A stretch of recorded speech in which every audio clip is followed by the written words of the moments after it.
প্রত্যেকের জীবনেই সমস্যা আসা যাওয়া করে, আর প্রত্যেক মানুষ সমস্যা আসার পর তার সমাধান খুঁজতে উঠে পড়ে লাগেন। কিন্তু যখনই সমস্যার সমাধান হয়ে যায়, আমরা সুপ্রসন্ন হয়ে যাই এবং অসাবধানও হয়ে যাই।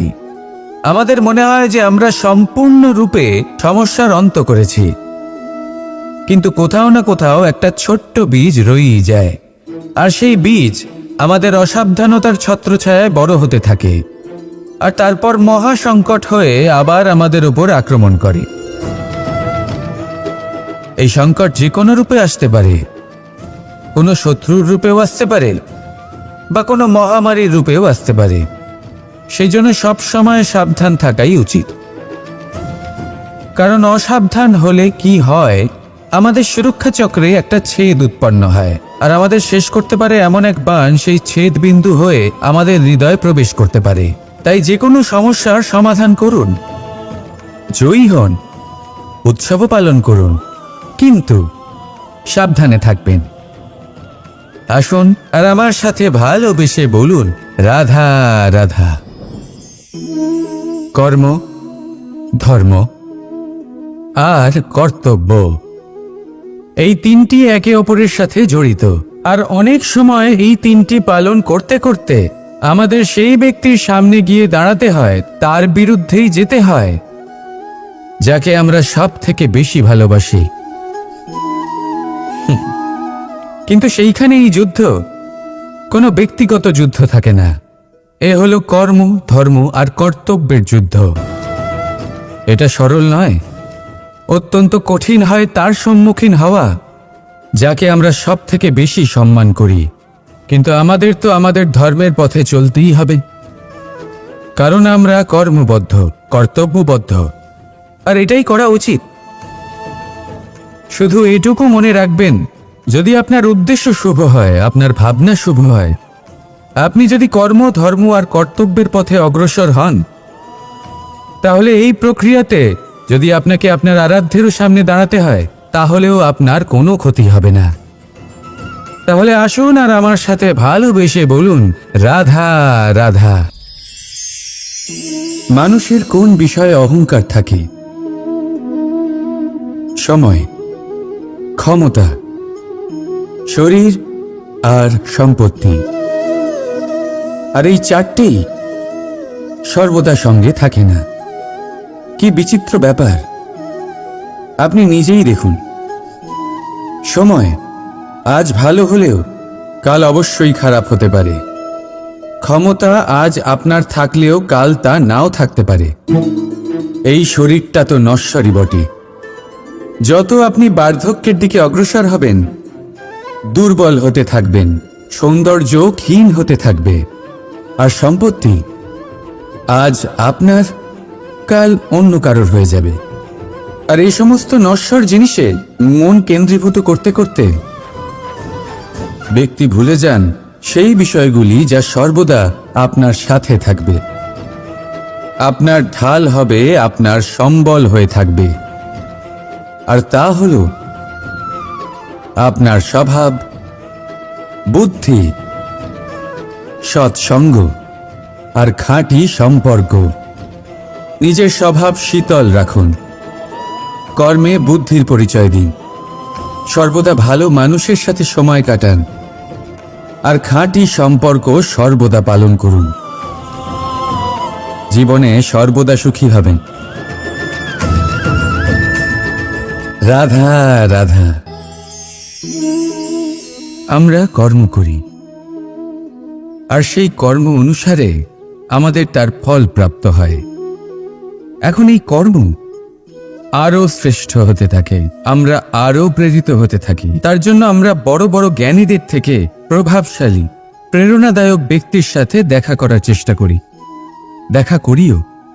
নিজের কর্মের বিষয়ে বিচার করি, আলোচনা করি, তাই তো? কারণ আমাদের কাজ দেখে তাতে বিশেষ মতামত সামনে থাকা ব্যক্তি দিতে পারে। কিন্তু এই পুরো চক্রতে সংসারের সব থেকে গুরুত্বপূর্ণ ব্যক্তির সাথে কথা বলতে আমরা ভুলেই যাই। আপনি কি জানেন সংসারের সব থেকে গুরুত্বপূর্ণ ব্যক্তি কে? স্বয়ং আপনি। হ্যাঁ, আপনি সে। আপনি জীবিত আছেন, তাই এই সংসার জীবিত আছে। আপনি হলেন আপনার সমস্ত কর্মের কেন্দ্র। তাই এবার থেকে প্রতিদিন একটু সময় নিজের জন্য বের করে নিজের সাথে কথা বলুন। নিজেকে বুঝুন, নিজের কর্মকে বুঝুন। কিছু প্রশ্ন আসবে, কিছুর উত্তর পাবেন। আরও কিছু প্রশ্ন আসবে যার উত্তর আপনি অবশ্যই পাবেন, কিন্তু এটা করবেন অবশ্যই, নয়তো আপনি এই সংসারের সব থেকে গুরুত্বপূর্ণ ব্যক্তির সাথে দেখা করার সুযোগই হারিয়ে ফেলবেন। এবার বলুন, আপনি কি এরকম চাইবেন? রাধা রাধা, প্রেম, ঘৃণা, এই দুই হলো একই শব্দ। কিভাবে?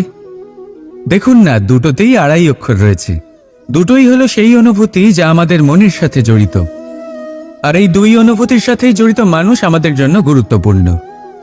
পার্থক্য শুধু এটাই যে প্রেম পায় সম্মান আর ঘৃণাকে করা হয় অবজ্ঞা। এরকম কেন?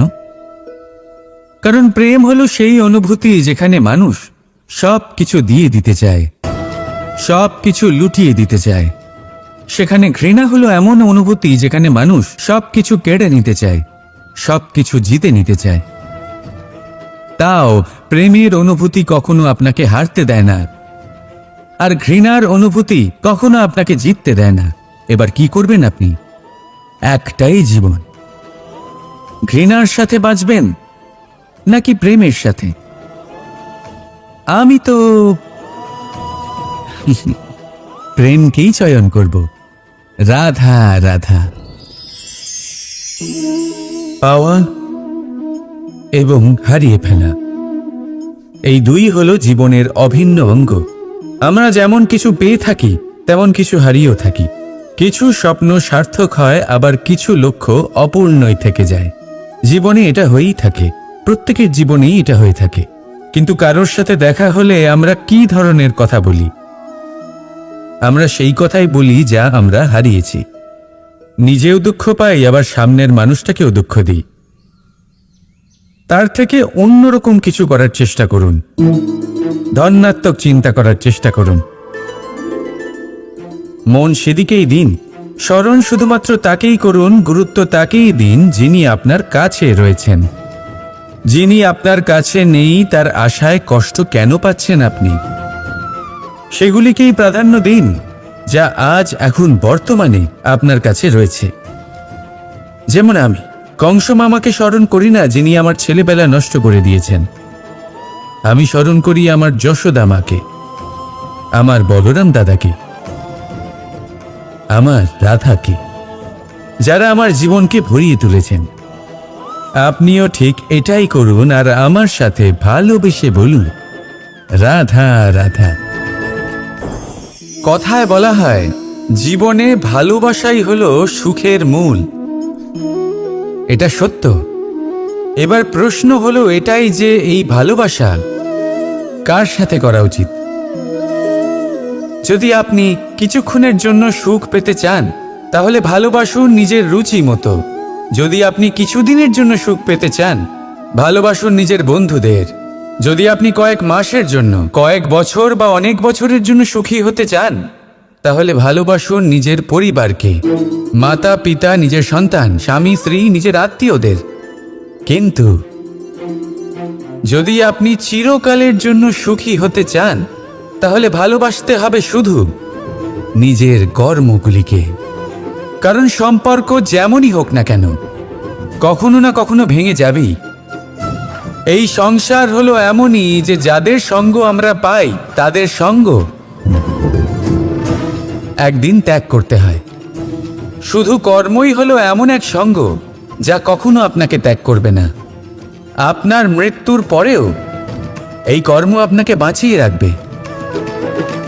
তাই সবসময় মনে রাখবেন, এই কর্ম ধর্ম মনে করে পালন করা উচিত। জীবনের শেষ মুহূর্ত পর্যন্ত কর্মকে ভালোবাসুন, জীবনের শেষ মুহূর্ত পর্যন্ত সুখে থাকবেন। আর আমি তো সবসময় বলি, শুধু কর্ম করতে থাকো, ফলের চিন্তা করো না। তাহলে আসুন আর আমার সাথে ভালোবেসে বলুন, রাধা রাধা। সদিচ্ছা। দেখতে গেলে 3 অক্ষরে তৈরি এই শব্দ, কিন্তু সমস্ত ত্রিলোক তার উপরেই আধারিত। আপনি এই সংসারে এসেছেন, তখন অবশ্যই শ্বাস নেবেন, কিন্তু তার বদলে আপনাকে কিছু তো দিতেই হবে। আপনার উপর নির্ভর করছে আপনি কি দেবেন। কি দেবেন এই সংসারকে, এই সমাজকে, নিজের পরিবারকে, আর তার বদলে কি নেবেন? যশ নাকি অপযশ? দেখুন, এক ছিল রাবণ, যে কিনা সমুদ্র পার করল সীতাকে অপহরণ করার জন্য, আর এক ছিলেন রামচন্দ্র, যিনি সমুদ্র পার করেছিলেন, সেতু বানিয়ে গিয়েছিলেন সীতাকে ফিরিয়ে নিয়ে আসার জন্য। দুজনেই সমুদ্র পার করেছিলেন, শুধু পার্থক্য ছিল সদিচ্ছাকে বোঝার, লক্ষ্যের। অনেক মানুষের যাত্রা একরকম হতেই পারে, কিন্তু আনন্দ তখনই লাভ করবেন যখন লক্ষ্য শুভ হবে, মহান হবে। এই লক্ষ্য দিয়ে এই সংসারের কল্যাণ হবে এবং মানুষের সম্মান হবে। যদি আপনার সংকল্প উচিত হয়, তাহলে আপনার লক্ষ্য উচিতই হবে, নয়তো শুধুমাত্র বিনাশ হবে। আর উচিত এটাই হবে যে বিনাশের হাত থেকে যেন নিজেকে বাঁচানো যায়, কি বলেন? তাই জীবনে যে লক্ষ্য স্থির করছেন, মনে রাখবেন তা যেন শুভ লক্ষ্য হয়। যদি এরকম হয়, তাহলে আপনার যাত্রা, আপনার জীবন দুটোই শুভময় হবে। আসুন আর আমার সাথে ভালোবেসে বলুন, রাধা রাধা।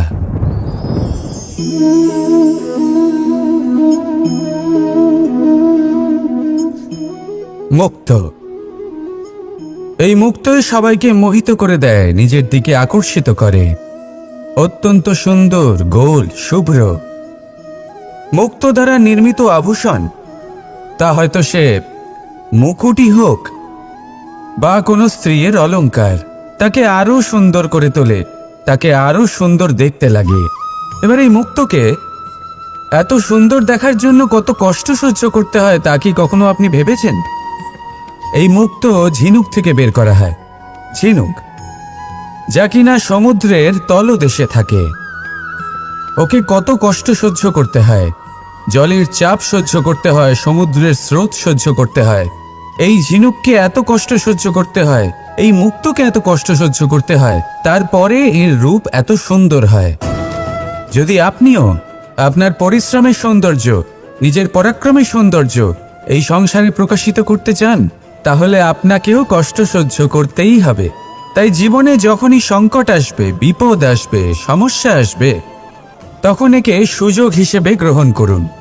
কারণ এই বিপদের সাথেই লড়াই করে আপনি মুক্তর মতোই পরিশুদ্ধ হয়ে উঠবেন। তাহলে আসুন আর আমার সাথে ভালোবেসে বলুন, রাধা রাধা। যখনই আমরা কথা বলি জলরাশির বিষয়ে, যখন আমরা তুলনা করি, তখন আমাদের খুব ভালো লাগে মিষ্টি সরোবর, পুকুর, নদী। আর আমরা অপেক্ষা করে থাকি সাগরের জন্য, সমুদ্রের জন্য। কেন করি?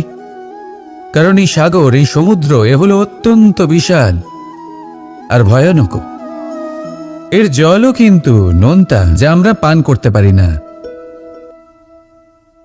কখনো ভেবে দেখেছেন এই সমুদ্রের অন্তরে এই নোনতা জল, এই নোনতা ভাব, এটা আসে কোত্থেকে? এই যে সমুদ্র, যে প্রবাহমান নদীর থেকে যে খনিজ নির্গত হয়, তার ভান্ডার হলো এটা। সেই খনিজকে নিজের অন্তরে গ্রহণ করে, সেই নোনতা ভাব নিজের মধ্যে সমাহিত করে, আর তারপর সেই নোনতা জল বাষ্পে পরিণত হয়ে ওপরে উঠে যায়, যা মেঘ হয়ে আপনার ওপর মিষ্টি বৃষ্টি হয়ে ঝরে পড়ে।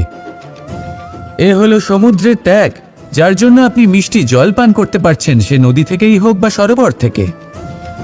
সেই জন্যই হয়তো সাগর হলো এত মহান, হয়তো সেই জন্যই রত্ন সাগরে পাওয়া যায়। তাই মনে রাখবেন, ক্ষমতা তারই হয় যে ত্যাগ করতে জানে, কোনো বিষকে নিজের মধ্যে ধারণ করে নিতে জানে। তাহলে আপনিও এটাই করুন, এতটাই শক্তিশালী হয়ে উঠুন, আর আমার সাথে ভালোবেসে বলুন, রাধা রাধা। পরিচ্ছন্নতা। বর্তমানের এই প্রজন্ম আগের প্রজন্মের এই যে অতিশুদ্ধতার অভ্যেস ছিল, তা নিয়ে ঠাট্টা করে, তাকে মূর্খতা মনে করে। বুঝতেই পারে না কেন? আমাদের মা, ঠাকুমা, দিদিমা এদের দেখেছি সকালে উঠে সবার আগে স্নান করেন। কেন বুঝতেই পারে না। কেন কথায় কথায় বারান্দা উঠোন পরিষ্কার করা হয়, বুঝতেই পারে না। অনেক মানুষজন এটাকে ধার্মিক এবং অন্ধবিশ্বাস বলে, কিন্তু যদি আমি আপনাকে সত্যি কথা বলি, প্রত্যেক ধর্ম বিজ্ঞানসম্মত। প্রত্যেক কাজের পেছনে বৈজ্ঞানিক সত্যতা লুকিয়ে রয়েছে, কিন্তু প্রত্যেক মানুষ সেই নিয়ে কতটা ভাবেন, কতটা বোঝেন আর কি পদক্ষেপ নেন তা হলো আলাদা এবং অত্যন্ত গুরুত্বপূর্ণ, কিন্তু তা হলো বিজ্ঞানসম্মত। আজও যখন আমি আগে বাড়ি যাই, মা সবার আগে আমার হাত পা ধুয়ে দেন, তারপর সবকিছু। তাই আপনি পরিচ্ছন্ন থাকুন, তাহলে আপনি সুস্থ থাকবেন। তখনই আপনার মনে ভক্তিভাব আসবে, তখনই এই সমগ্র সংসারকে সামলানোর শক্তি অর্জন করতে পারবেন। তাহলে পরিচ্ছন্ন থাকুন, সব ভালো থাকবে। রাধা রাধা। এটা দেখতে পাচ্ছেন? আপনি নিশ্চয়ই জানেন এটা কি। এটা বড়ই বিচিত্র এক বস্তু। এটা হলো কয়লা। আমি একে বিচিত্র এই কারণে বলছি, ভেবে দেখুন, যদি এটা গরম হয় আর আপনি এটাকে ধরে ফেলেন, এটা আপনার হাত পুড়িয়ে ফেলবে। আর যদি এটা ঠান্ডা হয় আর আপনি এটা ধরেন, তাহলে এটা আপনার হাতে কালি লাগিয়ে দেবে। অর্থাৎ যে কোনো পরিস্থিতিতেই, যে কোনো রূপেই থাকুক না কেন, গরম হোক অথবা ঠান্ডা, এটা কোনো না কোনোভাবে আপনার ক্ষতি অবশ্যই করবে। এরকমই হয় খারাপ মানুষজন, বদসঙ্গ, ঠিক কয়লার মতো। আপনি যদি কিছু নাও করেন, যাই হয়ে যাক, এরা যদি আপনার কাছে থাকে, তাহলে কোনো না কোনোভাবে জীবনে আপনার কোনো না কোনো ক্ষতি অবশ্যই হবে। তাই নিজের জীবনে সবসময় সঙ্গতের নির্ণয় অত্যন্ত ভেবেচিন্তে করবেন। রাধা রাধা। ইচ্ছে, সিদ্ধান্ত আর নিশ্চয়তা, এই শব্দগুলো আমরা আমাদের জীবনে অনেকবার শুনেছি, তাই না? জীবনে অনেক সময় অনেক কিছু পেতে খুবই ইচ্ছে করে, কিন্তু শুধু ইচ্ছে হলেই কি সবকিছু পাল্টায়? সবকিছু পাওয়া যায়? অনুর্বর জমিতে বাস করা ব্যক্তির মনে ইচ্ছে হয় যেন সে শীতল জল পায়, কিন্তু সে পায় না। যে এক কুয়ো খোঁড়ার সিদ্ধান্ত নিয়েছে, সে মাটি খোঁড়ার জন্য কোদাল অবশ্যই পেয়ে যায়। আর যে নিশ্চিত করে নিয়েছে, সে দেরি করে হলেও সেই শীতল জল অবশ্যই পেয়ে যায়। তাই জীবনে কেবল ইচ্ছে করবেন না, সিদ্ধান্ত নিন আর তারপর নিশ্চিত করুন, সব পেয়ে যাবে। আর ভালোবেসে বলুন, রাধা রাধা। স্বপ্ন আর লক্ষ্য একই মনে হয়। এই দুইয়েরই কথা মানুষ কল্পনা করেন, এই দুইই মানুষ অর্জন করতে চান। আর এই দুই পূর্ণ হলে মানুষ নিজেকে অত্যন্ত ভাগ্যবান বলে মনে করেন। কিন্তু এই দুইয়ের মধ্যে পার্থক্য আছে। পার্থক্য এই যে স্বপ্নের জন্য বিনা পরিশ্রমের ঘুম দরকার হয়, আর লক্ষ্যের জন্য বিনা ঘুমের পরিশ্রম। যে ব্যক্তি ঘুমের মধ্যে স্বপ্ন দেখতে থাকেন, জেগে ওঠার পর তার হাত খালি থেকে যায়। আর যে ব্যক্তি পরিশ্রম করেন, শয়নকালেও তার হাত তার লক্ষ্যেই থাকে। তাই যদি স্বপ্নও দেখতে হয়, তাহলে লক্ষ্য জেনে পরিশ্রম করুন আর ভালোবেসে বলুন, রাধা রাধা। জীবনে কিছু করে দেখাতে হলে আকাশের সেই সীমা ছুঁতে হবে যে সীমা ছোঁয়ার কথা আপনি কখনো ভাবতেও পারেন না। তাহলে নিজের মধ্যে এই তিনটি গুণ সম্মিলিত করুন। প্রথম, নিজের লক্ষ্যে পৌঁছবার ইচ্ছে, একাগ্রতা। এ আপনার দ্বারা এমন কাজ করাতে পারে যা আপনি কখনো করতে পারবেন না। দ্বিতীয়, সাহস, সমস্যার সমাধান করার ক্ষমতা। এটা আপনার দ্বারা তাই করাতে পারে যা আপনি সত্যিই করতে চান। আর তৃতীয় হলো অভিজ্ঞতা। অভিজ্ঞতা আপনাকে বলে দেবে আপনার কি করা উচিত আর কি নয়।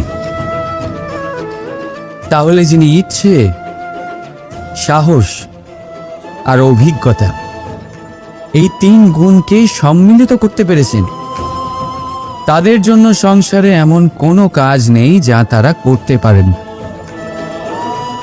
তারা সর্বদা প্রসন্ন হয়ে বলেন, রাধা রাধা। মানুষের একটা বিশেষ প্রবৃত্তি হল তারা কখনো নিজেকে নিয়ে সন্তুষ্ট হন না, কখনো নিজেকে নিয়ে প্রসন্ন হন না। যা আছে তার থেকে বেশি পেতে চান, যা পেয়ে গেলেন তার থেকে আরো বেশি পেতে চান। নিজেদের জীবনে বদল, পরিবর্তন আনতে চান। আর এই প্রবৃত্তি এই সংসারের সবচেয়ে মহান, কারণ এই প্রবৃত্তির জন্যই সংসারের বিকাশ হয়। কিন্তু এই বদলের জন্য মানুষ তার খোঁজে থাকেন যা তার জীবনে বদল আনতে পারবে, তাকে পথ দেখাতে পারবে, তার জীবনে পরিবর্তন আনতে পারবে। আর তাই মানুষ সংসার জুড়ে তাকেই খোঁজেন যিনি তার পাশেই আছেন।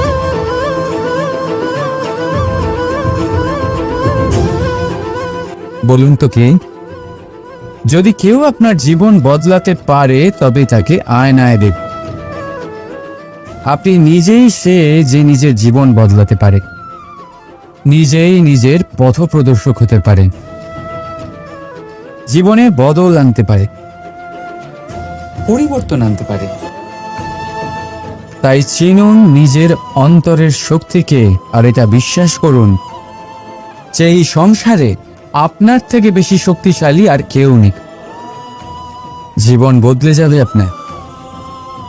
আর অন্ধবিশ্বাস নয়, আত্মবিশ্বাসের হাত ধরুন। আপনার সমস্যা আপনা থেকেই দূর হয়ে যাবে। তাই ভালোবেসে বলুন, রাধা রাধা। প্রদীপ জ্বালানোর কাজ বড়ই আনন্দদায়ক। উজ্জ্বলতার এই শিখা যেন আত্মার মধ্যে গিয়ে মনে উল্লাস ভরে দেয়।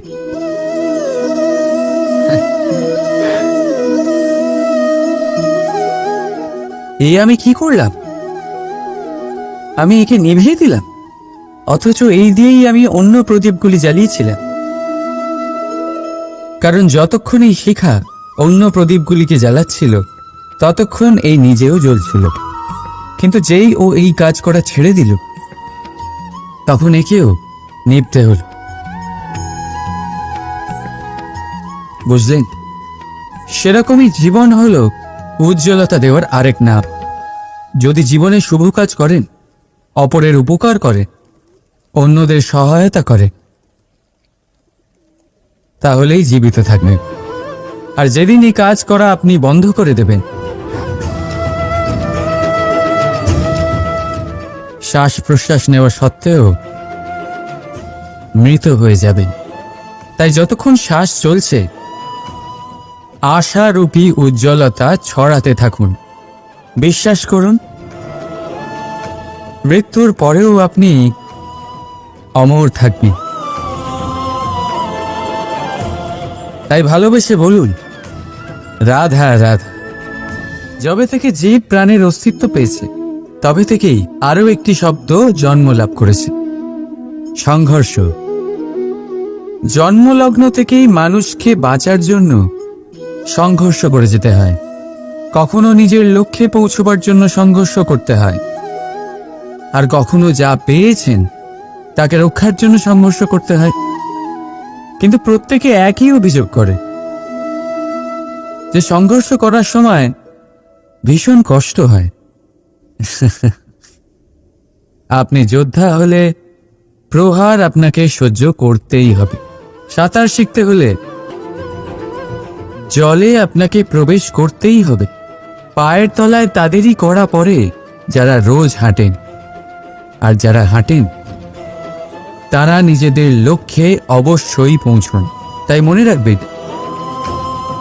জীবন ততক্ষণই আছে যতক্ষণ কর্ম করবেন।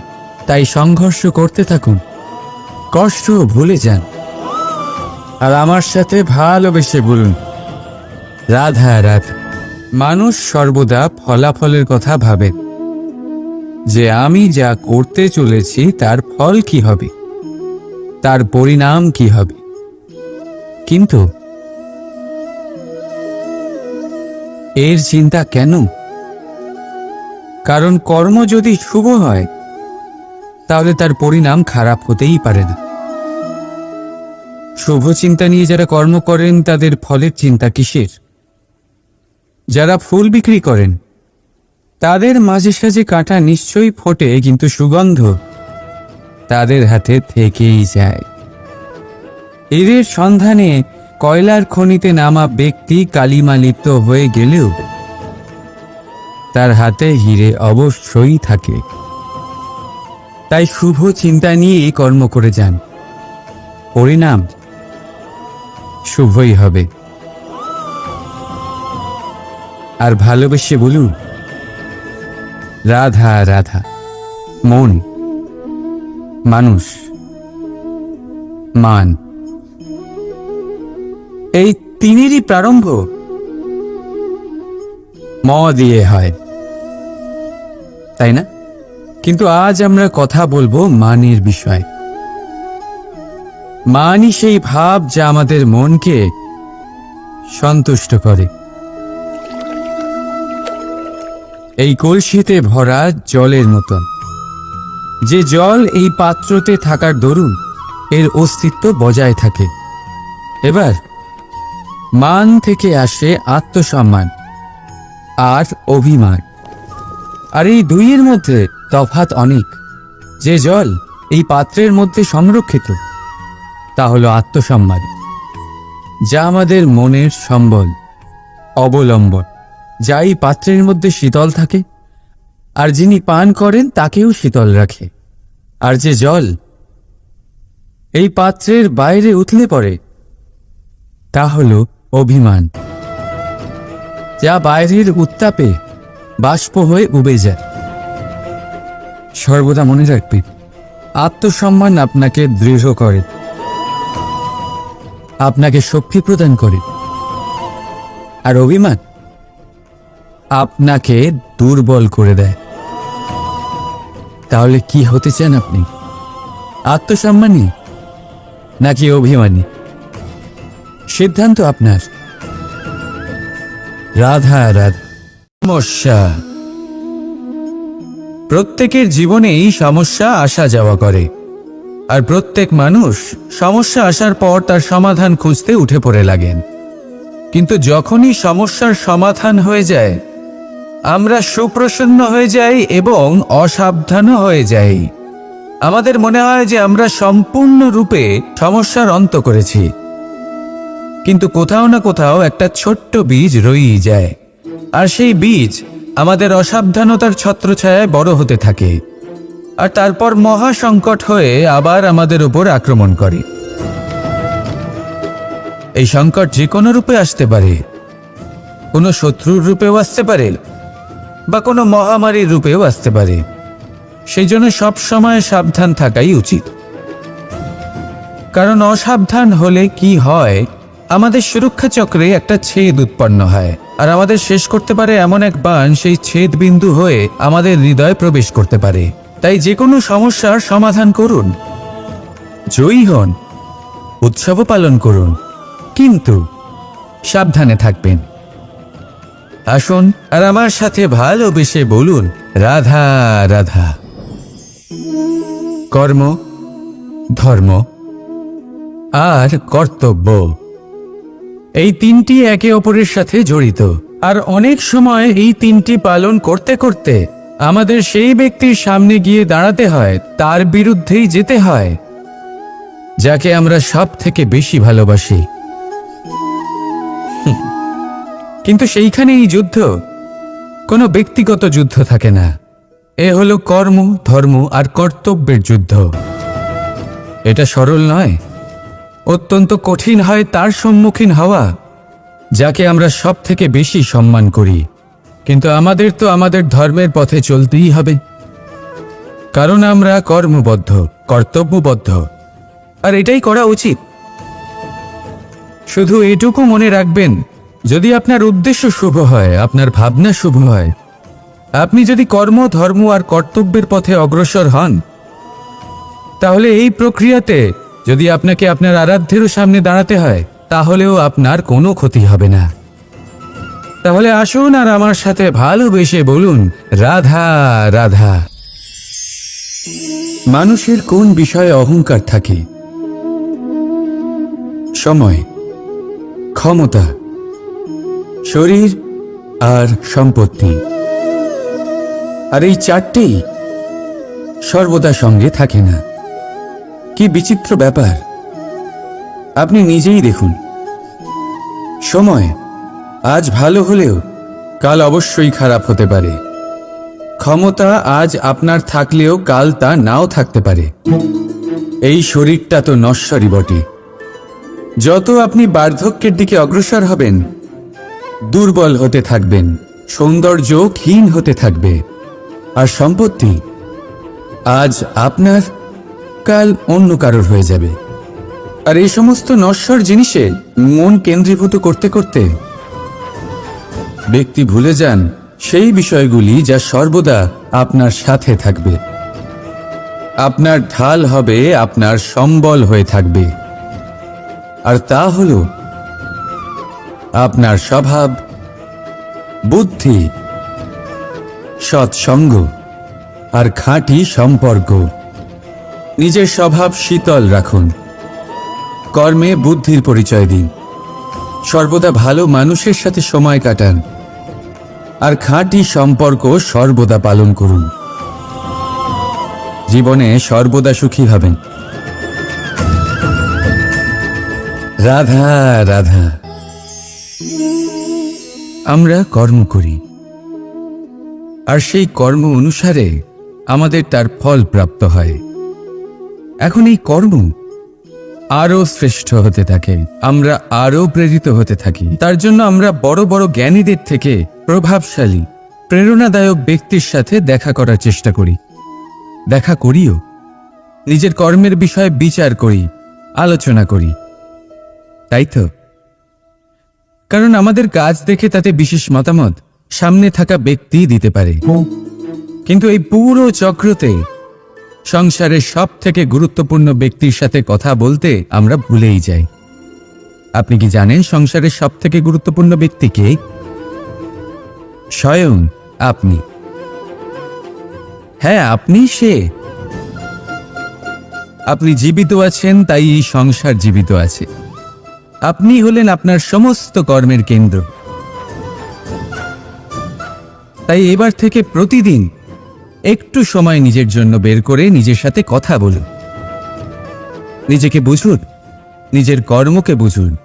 কিছু প্রশ্ন আসবে, কিছুর উত্তর পাবেন। আরো কিছু প্রশ্ন আসবে যার উত্তর আপনি অবশ্যই পাবেন। কিন্তু এটা করবেন অবশ্যই, নয়তো আপনি এই সংসারের সব থেকে গুরুত্বপূর্ণ ব্যক্তির সাথে দেখা করার সুযোগই হারিয়ে ফেলবেন। এবার বলুন, আপনি কি এরকম চাইবেন? রাধা রাধা। প্রেম, ঘৃণা, এই দুই হলো একই শব্দ। কিভাবে? দেখুন না, দুটোতেই আড়াই অক্ষর রয়েছে। দুটোই হলো সেই অনুভূতি যা আমাদের মনের সাথে জড়িত। আর এই দুই অনুভূতির সাথেই জড়িত মানুষ আমাদের জন্য গুরুত্বপূর্ণ। পার্থক্য শুধু এটাই যে প্রেম পায় সম্মান আর ঘৃণাকে করা হয় অবজ্ঞা। এরকম কেন? কারণ প্রেম হলো সেই অনুভূতি যেখানে মানুষ সব কিছু দিয়ে দিতে চায়, সব কিছু লুটিয়ে দিতে চায়। সেখানে ঘৃণা হলো এমন অনুভূতি যেখানে মানুষ সব কিছু কেড়ে নিতে চায়, সব কিছু জিতে নিতে চায়। তাও প্রেমের অনুভূতি কখনো আপনাকে হারতে দেয় না, আর ঘৃণার অনুভূতি কখনো আপনাকে জিততে দেয় না। এবার কি করবেন আপনি? একটাই জীবন। ঘৃণার সাথে বাঁচবেন নাকি প্রেমের সাথে? আমি তো প্রেমকেই চয়ন করব। রাধা রাধা। পাওয়া এবং হারিয়ে ফেলা, এই দুই হলো জীবনের অভিন্ন অঙ্গ। আমরা যেমন কিছু পেয়ে থাকি, তেমন কিছু হারিয়েও থাকি। কিছু স্বপ্ন সার্থক হয়, আবার কিছু লক্ষ্য অপূর্ণই থেকে যায়। জীবনে এটা হয়েই থাকে, প্রত্যেকের জীবনেই এটা হয়ে থাকে। কিন্তু কারোর সাথে দেখা হলে আমরা কি ধরনের কথা বলি? আমরা সেই কথাই বলি যা আমরা হারিয়েছি। নিজেও দুঃখ পাই, আবার সামনের মানুষটাকেও দুঃখ দিই। তার থেকে অন্যরকম কিছু করার চেষ্টা করুন, ধনাত্মক চিন্তা করার চেষ্টা করুন। মন সেদিকেই দিন, স্মরণ শুধুমাত্র তাকেই করুন, গুরুত্ব তাকেই দিন যিনি আপনার কাছে রয়েছেন। যিনি আপনার কাছে নেই তার আশায় কষ্ট কেন পাচ্ছেন আপনি? সেগুলিকেই প্রাধান্য দিন যা আজ এখন বর্তমানে আপনার কাছে রয়েছে। যেমন আমি কংস মামাকে স্মরণ করি না, যিনি আমার ছেলেবেলা নষ্ট করে দিয়েছেন। আমি স্মরণ করি আমার যশোদা মাকে, আমার বলরাম দাদাকে, আমার রাধাকে, যারা আমার জীবনকে ভরিয়ে তুলেছেন। আপনিও ঠিক এটাই করুন, আর আমার সাথে ভালোবেসে বলুন, রাধা রাধা। কথায় বলা হয়, জীবনে ভালোবাসাই হলো সুখের মূল। এটা সত্য। এবার প্রশ্ন হলো এটাই যে এই ভালোবাসা কার সাথে করা উচিত? যদি আপনি কিছুক্ষণের জন্য সুখ পেতে চান, তাহলে ভালোবাসুন নিজের রুচি মতো। যদি আপনি কিছুদিনের জন্য সুখ পেতে চান, ভালোবাসুন নিজের বন্ধুদের। যদি আপনি কয়েক মাসের জন্য, কয়েক বছর বা অনেক বছরের জন্য সুখী হতে চান, তাহলে ভালোবাসুন নিজের পরিবারকে, মাতা পিতা, নিজের সন্তান, স্বামী স্ত্রী, নিজের আত্মীয়দের। কিন্তু যদি আপনি চিরকালের জন্য সুখী হতে চান, তাহলে ভালোবাসতে হবে শুধু নিজের কর্মগুলিকে। কারণ সম্পর্ক যেমনই হোক না কেন, কখনো না কখনো ভেঙে যাবেই। এই সংসার হলো এমনই যে যাদের সঙ্গ আমরা পাই, তাদের সঙ্গ একদিন ত্যাগ করতে হয়। শুধু কর্মই হলো এমন এক সঙ্গ যা কখনো আপনাকে ত্যাগ করবে না। আপনার মৃত্যুর পরেও এই কর্ম আপনাকে বাঁচিয়ে রাখবে। তাই সবসময় মনে রাখবেন, এই কর্ম ধর্ম মনে করে পালন করা উচিত। জীবনের শেষ মুহূর্ত পর্যন্ত কর্মকে ভালোবাসুন, জীবনের শেষ মুহূর্ত পর্যন্ত সুখে থাকবেন। আর আমি তো সবসময় বলি, শুধু কর্ম করতে থাকো, ফলের চিন্তা করো না। তাহলে আসুন আর আমার সাথে ভালোবেসে বলুন, রাধা রাধা। সদিচ্ছা দেখতে গেলে 3 অক্ষরে তৈরি এই শব্দ, কিন্তু সমস্ত ত্রিলোক তার উপরেই আধারিত। আপনি এই সংসারে এসেছেন, তখন অবশ্যই শ্বাস নেবেন, কিন্তু তার বদলে আপনাকে কিছু তো দিতেই হবে। আপনার উপর নির্ভর করছে আপনি কি দেবেন। কি দেবেন এই সংসারকে, এই সমাজকে, নিজের পরিবারকে, আর তার বদলে কি নেবেন? যশ নাকি অপযশ? দেখুন, এক ছিল রাবণ, যে কিনা সমুদ্র পার করল সীতাকে অপহরণ করার জন্য। আর এক ছিলেন রামচন্দ্র, যিনি সমুদ্র পার করেছিলেন, সেতু বানিয়ে গিয়েছিলেন সীতাকে ফিরিয়ে নিয়ে আসার জন্য। দুজনেই সমুদ্র পার করেছিলেন, শুধু পার্থক্য ছিল সদিচ্ছাকে বোঝার, লক্ষ্যের। অনেক মানুষের যাত্রা একরকম হতেই পারে, কিন্তু আনন্দ তখনই লাভ করবেন যখন লক্ষ্য শুভ হবে, মহান হবে। এই লক্ষ্য দিয়ে এই সংসারের কল্যাণ হবে এবং মানুষের সম্মান হবে। যদি আপনার সংকল্প উচিত হয়, তাহলে আপনার লক্ষ্য উচিতই হবে, নয়তো শুধুমাত্র বিনাশ হবে। আর উচিত এটাই হবে যে বিনাশের হাত থেকে যেন নিজেকে বাঁচানো যায়, কি বলেন? তাই জীবনে যে লক্ষ্য স্থির করছেন, মনে রাখবেন তা যেন শুভ লক্ষ্য হয়। যদি এরকম হয়, তাহলে আপনার যাত্রা, আপনার জীবন দুটোই শুভময় হবে। আসুন আর আমার সাথে ভালোবেসে বলুন, রাধা রাধা।